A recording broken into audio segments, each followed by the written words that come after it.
Okay, so we're going to look at the next lesson now, which is all about the cattle industry. Again, as we said before in the last video, quite a major part of this part of the course. And the cattle industry will come back, look at the development of the later cattle industry in booklet 3 as well. So key thing, what was the long drive is the lesson. Main objective, why did it develop after the US Civil War? You already know what the US Civil War was. You know that it was the war between the Union, the northern states, and the Confederate states of the South, and that took place from 1861 to 1865 with a victory for the Union, and the Confederate states were then forced back into the United States in 1865. So whilst that's all going on, the first thing you need to consider is a little bit about the cattle industry in Texas before that. So you may remember when we first looked at the Native Americans' way of life, is that the horse was introduced to the Americas by the Spaniards, by the Spanish who came to that area in the 16th century. They also brought cows, and that's, when we say cattle, that's what they call them in America. We call them cows. That's what we're talking about here. They are also brought to the Americas, and the Spanish who control that area in Texas ranch cattle. So, as we know, in 1845, Texas becomes a part of the United States, and Americans living in Texas take over that cattle industry.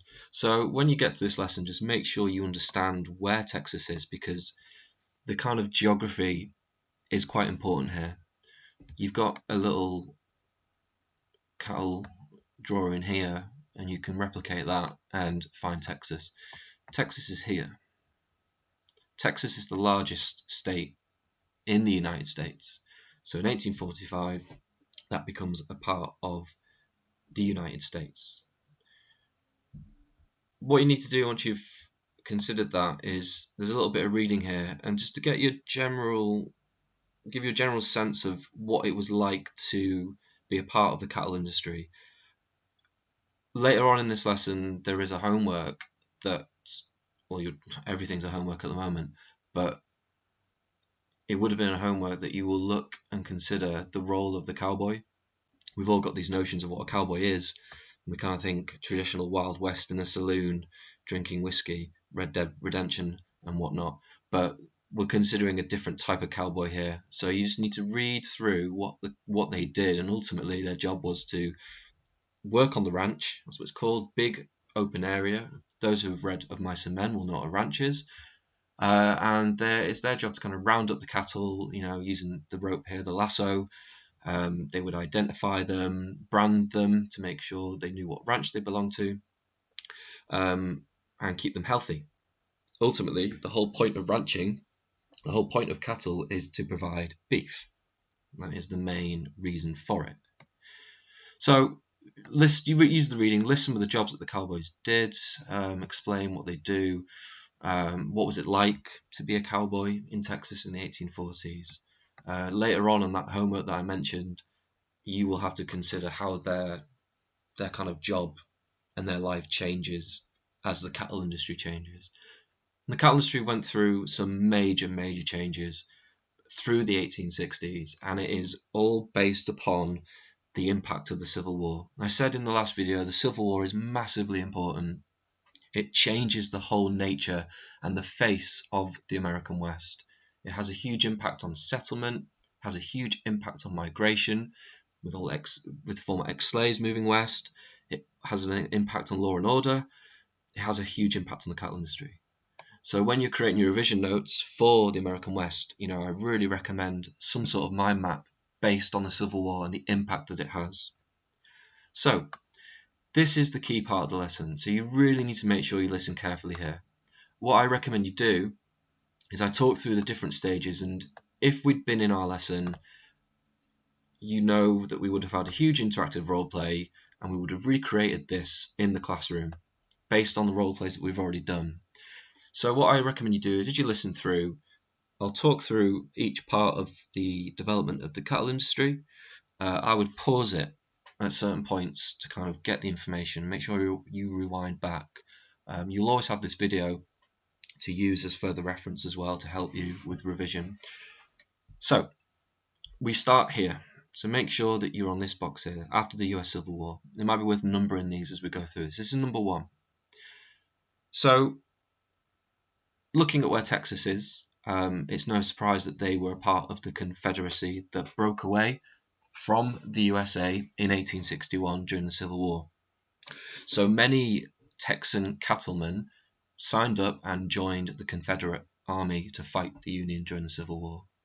So what that meant is, for 4 years, the 4 years that they were away from 1861-65, there were very few people to actually tend and look after the cattle, as there had been before that.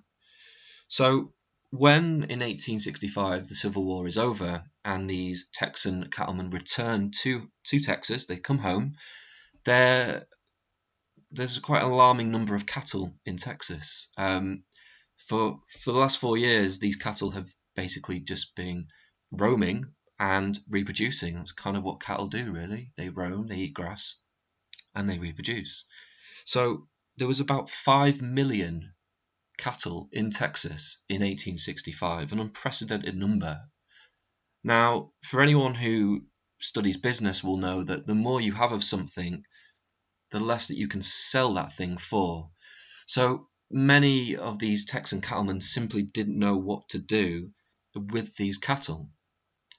It's estimated that they could sell one cow in Texas for about $5. Okay. Now, in the East, so in the Northeast, so we're talking Michigan, Chicago, New York, Washington, it was estimated that you could buy one cow for $50, 50. So $5 in Texas, $50 in the Northeast. There was a huge high demand for beef in the Northeast after the Civil War. So, just to recap, end of the Civil War, Texan cattlemen come home. Here's Texas. 5 million cattle, a whole lot of cows, 4 years of roaming and reproducing. They can sell those cattle for $5. So here, box 2, in the East, because they can get $50 per cattle. Now there's a few issues. The United States is huge, and the journey from Texas to the Northeast was a huge one, a really long one. You'll know how long the journeys are, having looked at the Donner Party and having looked at the Mormons. It could take months. And just think about how slow you'd be going with, hundreds of cattle alongside you as well. These are big, big animals. So this was the major thing, that they couldn't get them to the east. Now, one of the major reasons is the distance, but also there were some huge natural barriers also involved.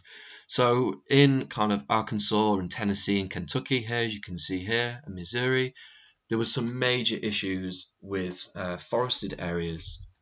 The Mississippi River as well, so just picture the display board in my room, the huge Mississippi River, really hard to navigate, really hard to get across.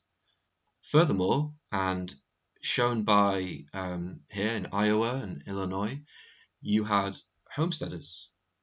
So those lots of homesteaders after the Civil War, and ex-soldiers and former slaves and anyone who wanted to make a new life are going west as well, and they're blocking the routes because cattle, when they go through an area, lots of them, they trample over crops, and that's what the homesteaders are making and creating. They don't want cattle going through that, so they block them off.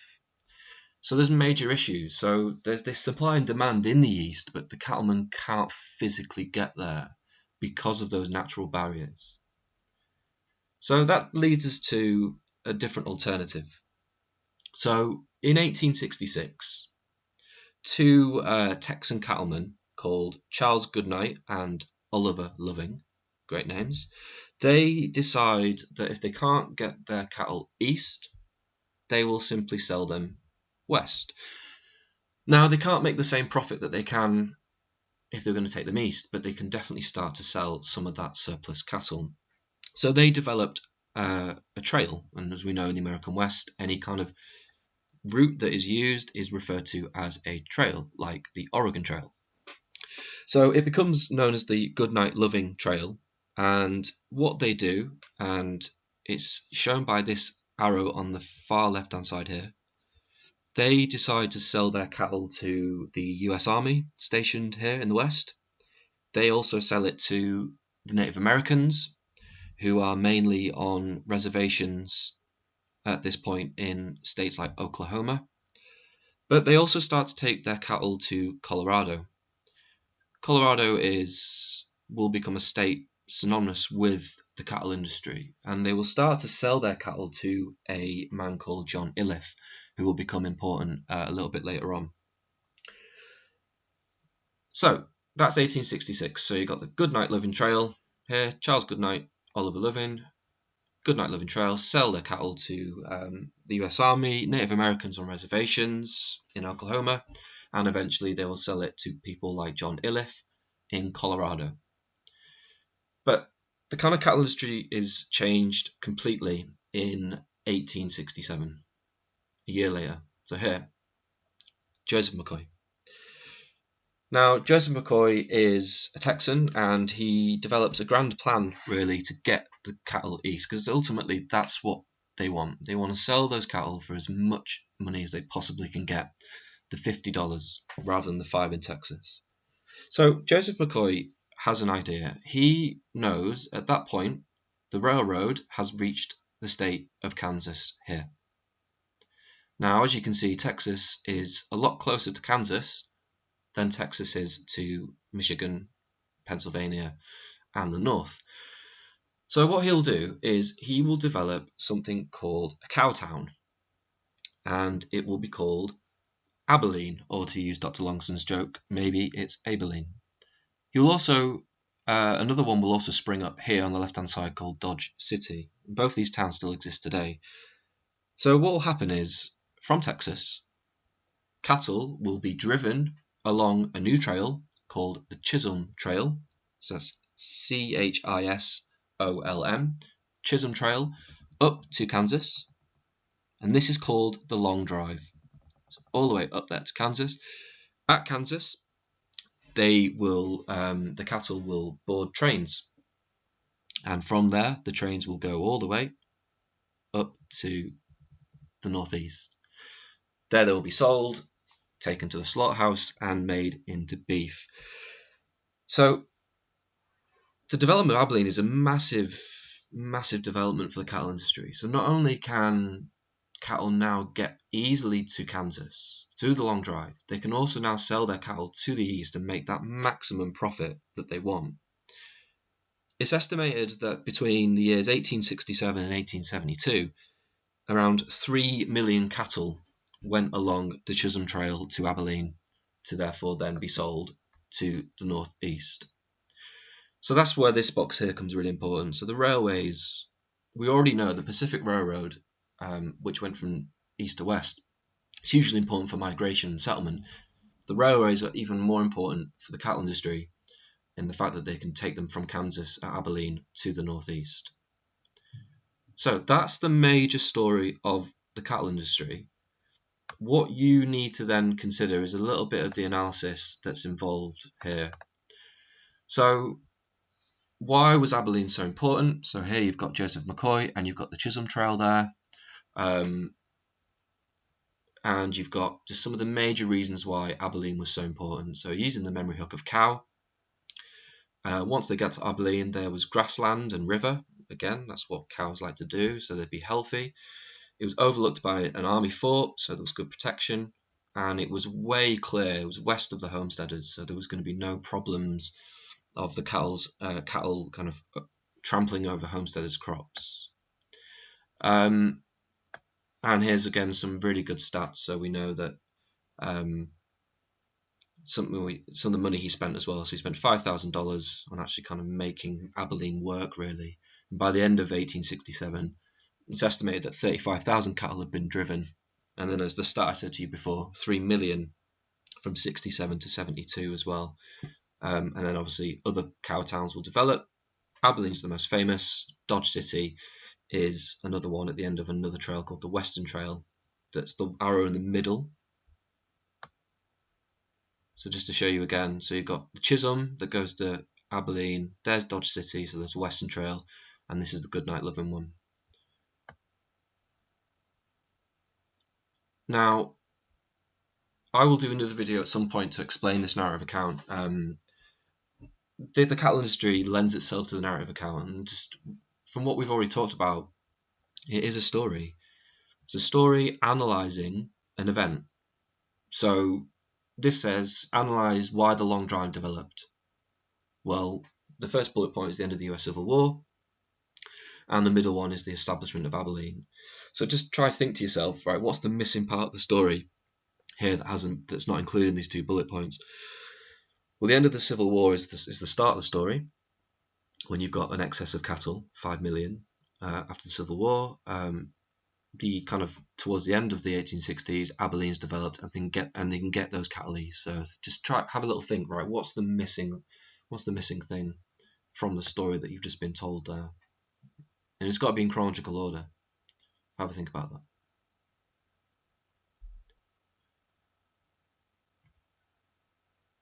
Okay, so we mentioned a man called John Iliffe before, and how the Goodnight Loving Trail started to take cattle to Colorado. So Abilene will remain a cow town, and for 5 years it will be supplying the east with beef in that sense. But what happens as a result of the Goodnight Loving Trail is that ranching moves from Texas in its traditional heartland, and it starts to develop in the west. So the concept is open range. So we've got open range ranching. When we think open, we're thinking really expansive and huge, vast amounts of territory.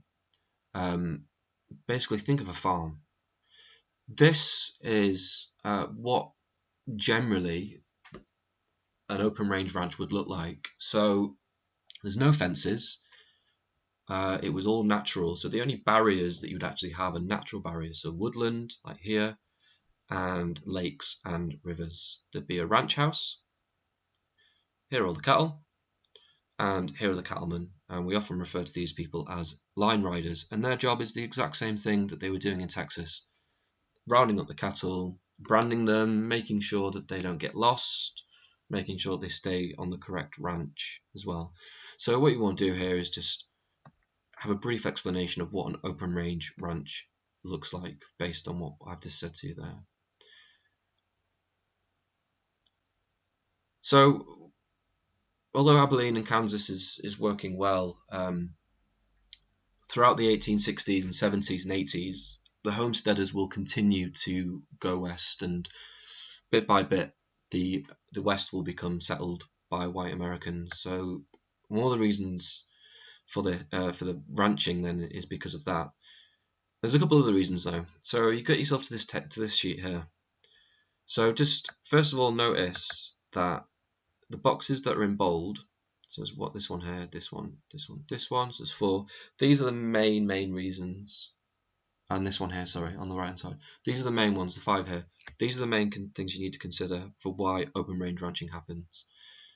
What you need to do is you need to have a little read through the information. I recommend, if you're doing this, if you print the booklet off, get a highlighter. If you're doing it as an e-document, then use the highlighter tab at the top. So these are the reasons. So John Iliffe discovered that the Texas Longhorn cattle, so that's the particular breed of cattle, could actually survive the winter on the plains, and any ticks and disease that it had, it was killed off. So this is a major kind of movement for John Iliffe. He's able to have a cattle that can survive the winter, and we know the winter is extremely harsh on the Great Plains. He can have a cattle all year round, healthy cattle. This is quite impressive, really. So he sets up a ranch, and he begins to supply beef to railway workers. By 1870, he developed a herd of cattle numbering 26,000, and he actually became a millionaire, the first millionaire, not in the United States, but in Colorado. So notice how the major writing here is the kind of information and the facts. The part in the italics is why this is important. So John Iliffe is going to inspire hundreds of other cattlemen to move to Colorado and do the exact same thing as he's doing. They want the money. They want to become millionaires. So what you need to do here really is just kind of summarize the information here. So I'd write something like, Iliffe inspires open range ranching or something like that. Then have a look at the railways as well and the other aspects. The boxes that have the dots are kind of, it's worth doing them, but they are extensions. They start to refrigerate the rail cars. They can transport, rather than just transporting cattle, they can transport them as beef and maximize the profit as well. The last part of the lesson, you need to basically explain the main reason for the development of open range ranching. So using these phrases here, driving factor, this acted as a catalyst, sped it up. John Iliffe, he's the driving factor basically. He's the person that inspires people to go west. But it's just up to you really, considering what your argument is, and use the bullet points to help you. Here. The homework, so to be honest, tomorrow would have been the last day of term. So you want to be at this stage really before Easter. Treat it as if you were still in school and doing this work. It's quite straightforward. It's looking at the life and work of a cowboy on the open range. So you need to read through the information. So that's the open range, and then this one's the long drive. And you just fill out this table. So what was it like to be a cowboy on a long drive from Texas to Kansas? What was it like working on the open range? And what were the living conditions? And what was it like? What was the leisure time? What did they get up to in their spare time? And that's it. So I won't go any further than that for now until I do the next video, which will be based on the problems of law and order in places like Abilene. Okay, thank you for your time. Hopefully that was helpful.